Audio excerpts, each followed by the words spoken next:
A very good morning to my dear students. Today we'll speak about the brainstorming of the poem Have You Earned Your Tomorrow? बघा A1 discuss with your friend how he or she spent the whole day that was beneficial for others.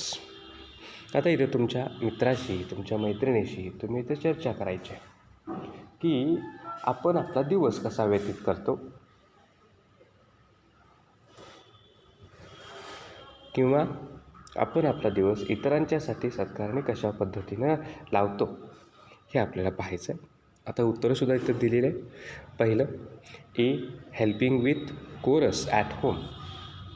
मग तुम्ही घरातल्या कामामध्ये आपल्या आईला मदत करताय, वडिलांना मदत करताय, हेल्पिंग विथ कोरस. त्यानंतर helping siblings with their studies. मग घरामध्ये लहान भावंड असतील, त्या लहान भावंडांना तुम्ही काय करताय, इथं अभ्यासात मदत करता.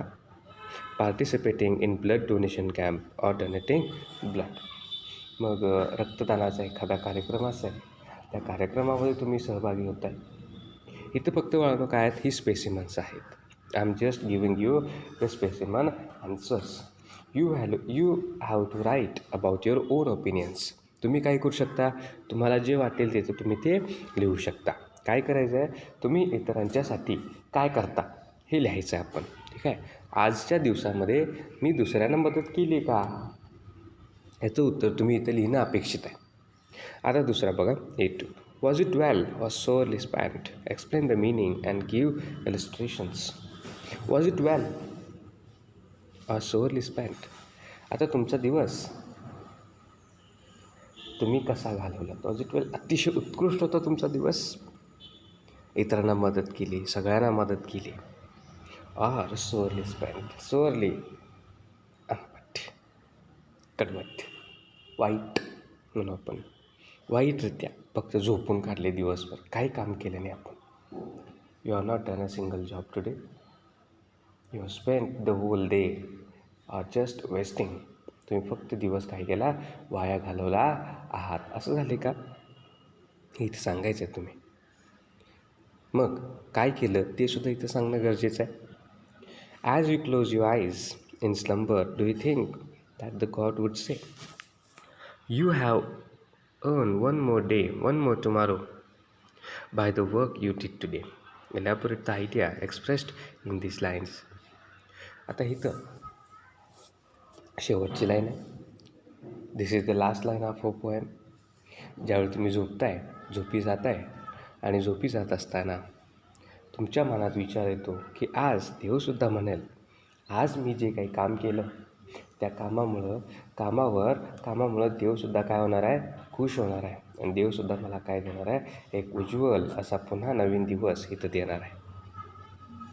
असं वाटेल का आपल्याला. Ask yourself if you have made a difference anyone, done good to anyone which would win God's approval. आपल्याला देवाचा आशीर्वाद, देवाचे शुभाशीर्वाद आपल्याला मिळवायचे आहेत. मग ते मिळवण्यासाठी आपण काय करायचं, स्वतःला एक गोष्ट विचारा. If you have made a difference to anyone. कोणा एका व्यक्तीच्या आयुष्यामध्ये तुम्ही बदल घडवून आणला आहे का, कोणा एका व्यक्तीचं आयुष्य तुम्ही बदलवलं आहे का. डन गुड टू एनीवन, काही ना काहीतरी तुम्ही केलेलं आहे का. हाच काहीतरी चांगुलपणा, चांगली गोष्ट तुम्ही केली आहे का, की तुम्ही एखाद्या केलेल्या चांगल्या गोष्टीमुळं, तुम्ही केलेल्या एखाद्या चांगल्या गोष्टीमुळं असेल, चांगल्या कामामुळं असेल, किंवा तुमच्या चांगुलपणामुळं नक्कीच देव तुम्हाला आणखीन एक दिवस बहाल करेल का, हे इथं आपण पाहायचं आहे. हे आपण पाहणं इथं गरजेचं आहे. मग कधी सांगतो, आपण आपल्यातला चांगुलपणा काय केला पाहिजे, जपला पाहिजे. चांगुलपणाला जिवंत ठेवलं पाहिजे. आणि नेहमी फक्त स्वतःचा विचार न करता इतरांचासुद्धा विचार करणं गरजेचं आहे. माझ्यामुळं इतरांचं आयुष्य कसं फुलेल, माझ्यामुळे इतरांच्या आयुष्यात कसा आनंद निर्माण होईल, हे सुद्धा बघणं तितकंच महत्त्वाचं आहे बाळांनो. त्याचासुद्धा आपण इथं विचार करणं गरजेचं आहे. ओके. थर्ड वन बघा, the poet suggest that one should do good to others. कवी काय म्हणतो, कवी आपल्याला इथं सुचवतं की नेहमी आपण चांगलं करत राहणं गरजेचं आहे. इतरांच्यासोबत चांगल्या पद्धतीनं वागणं गरजेचं आहे. त्यांच्या जीवनात आनंद पसरवणं गरजेचं आहे. Complete the table by giving examples of doing good to following people. आता खाली तुम्हाला एक टेबल दिलेलं आहे. त्या टेबलमध्ये बघा काय करायचं आहे, 3 कॉलम्स आहेत.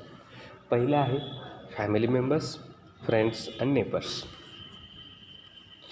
फॅमिली मेंबर्स म्हणजे कुटुंब, आपले कुटुंबातले लोक. फ्रेंड्स मित्र आणि नेबर्स म्हणजे शेजारी. या तीनही लोकांशी आपण कशा पद्धतीने चांगल्या पद्धतीने वागू शकतो. आता पहिलं बघा, बी लविंग टुवर्ड्स देम. आपण आपल्या कुटुंबातल्या लोकांशी अतिशय प्रेमानं वागलं पाहिजे, पहिली गोष्ट. दुसरी, help in solving problems faced by family. आता जर घरामध्ये एखादी अडचण असेल, ती अडचण एखादी समस्या असेल, ती समस्या सोडवण्यासाठी कुटुंबासोबत आपण राहणं गरजेचं आहे. कुटुंबासोबत आपण उभं राहिलं पाहिजेत. मग ती समस्या सोडवताना आपल्याला काय अडचणी येतील, त्या अडचणींना आपण सामोरं जाणं, त्या अडचणींना तोंड देणं हे सुद्धा तितकंच महत्त्वाचं आहे. त्यानंतर फ्रेंड्स, बी सपोर्टिव्ह. नेहमी आपण आपल्या मित्रांना मदत करणं गरजेचं आहे, सपोर्ट करणं गरजेचं आहे. Be honest. त्यांच्याशी प्रामाणिक राहणं तितकंच महत्त्वाचं आहे, प्रामाणिक असणं गरजेचं आहे. अँड लॉयल, प्रामाणिकपणे. दगाफटका त्यांना कधी करायचा नाही. मित्रांशी आपण प्रामाणिक राहायचं, मित्रांना मदत करायची वेळोवेळी. त्यांना काय अडचण असेल किंवा त्यांच्या सुखात तुम्ही सहभागी व्हायचा, दुःखात सुद्धा त्याला आधार द्यायचा आहे. अशाच व्यक्तीला आपण काय म्हणू शकतो, एक चांगला मित्र म्हणू शकतो. तिसरी व्यक्ती आहे शेजारी, neighbour. Be helpful or be polite. शेजाऱ्यांना सतत मदत करत राहायचं. इवन त्यांच्याशी तुम्ही नम्रतेनं वागायचं आहे. रोज उठून त्यांच्याशी भांडण करायचं नाही. भांडण न करता काय करायचं तुम्ही, you have to be helpful to them, you have to be very polite and be respectful. आपण आपल्या शेजाऱ्यांचा आदर इथं करायचा आहे, आदराची वागणूक त्यांना इथं द्यायची आहे. मग ह्या सगळ्या जर गोष्टी तुम्ही करत असाल तर नक्कीच काय आहे, आपण आपला दिवस एक सत्कारण्यात पण लावू शकतो. ठीक आहे. त्यानंतर बघा E3, pick out the describing words म्हणजे वर्णन करणारे शब्द from the poem and add a noun of your own. One is done for you.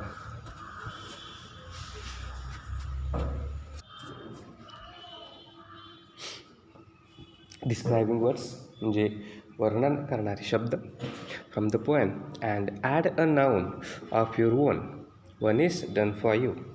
आता इथं बघा, टॉयलिंग टाईम, इथं काय आहे, हे डिस्क्रायबिंग वर्ड्स आहेत बघा. आणि त्याला काय केलेलं आहे, डिस्क्रायबिंग म्हणण्यापेक्षा आपण त्याला काय म्हणूया, विशेषण म्हणू किंवा ॲडजेक्टिव्ह म्हणूया आपण. आणि ॲडजेक्टिव्ह नंतर काय आहे, एक शब्द पुढे एक नाऊन जोडलेला आहे. ॲडजेक्टिव्ह नंतर काय आहे, एक नाऊन आहे आणि असा कंपाऊंड वर्ड इथं बनलेला तुम्हाला पाहायला मिळेल. आणि मग इथं काय करायचं, तुम्ही असे शब्द शोधायचे. टॉयलिंग टाईम, खूप कष्टप्रद वेळ. टॉयलिंग म्हणजे कष्टप्रद, हालाखीची वेळ, कष्टप्रद हे काय आहे, विशेषण आहे. टाईम हे नाऊन आहे. मग असे तुम्ही काय करायचे आहेत, ह्या आपल्या कवितेतून शब्द शोधायचे आहेत. आता बघा इथं हॅपियर आहे, चिअरफुल, सेल्फिश आणि ग्रेटफुल. आता बघा कवितेमध्ये सुरुवातीपासून इथं हॅपियर आहे पहिल्या ओळीमध्ये.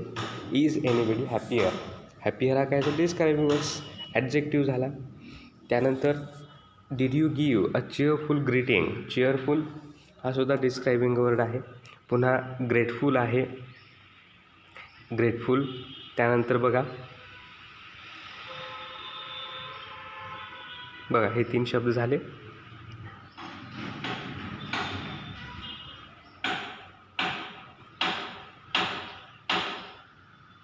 आणि selfish.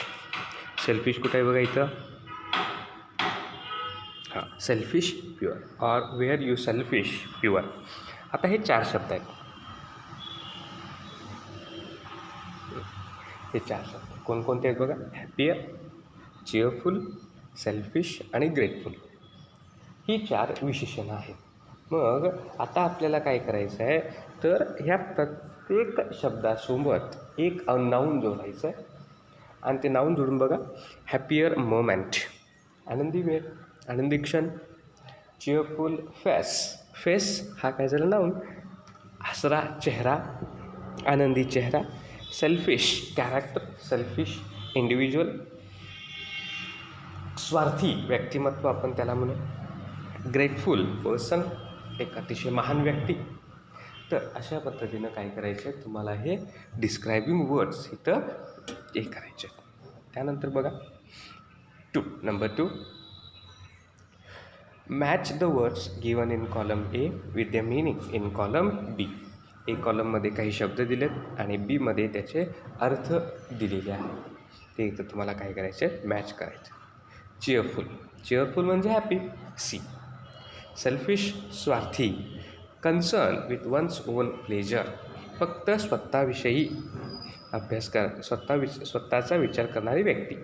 सोअली A, with the feeling of disappointment, निराश, डिस्कंटेंट, लॅक ऑफ सॅटिस्फॅक्शन, असमाधानी व्यक्ती. बघा ही शब्द तुम्ही काय करणं गरजेचं आहे, लिहून घेणं गरजेचं आहे. आणि परीक्षेमध्ये तुम्हाला नक्कीच काय आहे, ही प्रश्न एकदा विचारले जाणारच.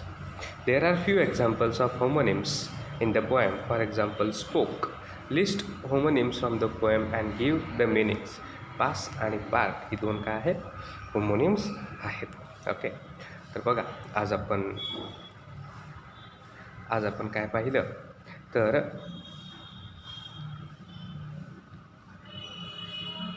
ब्रेनस्टॉर्मिंग पाहिलं. A1, A2 आणि A3 हे 3 क्वेश्चन्स आपण पाहिलेत. आणि मग आता राहिलेला जो भाग आहे A4, ॲलिट्रेशन आणि इंट्रोगेशन, ह्याच्याविषयीसुद्धा आपण बोललेलो आहेत. रायमिंग स्कीम आपण काल पाहिलेली आहे. आता राहतोय फक्त तो एकच question A5, that is right and appreciation of the poem considering the following points. We will talk about the tomorrow about that. Even I have sent you the written notes on the WhatsApp. Just you have to take it down. तुम्हाला मी पाठवले आहे, त्यासुद्धा तुम्ही काय करा, लिहून घ्या. ठीक आहे, आज आपण इथे थांबतोय. राहिलेला भाग आपण उद्याच्या तासाला पाहूया. थँक्यू.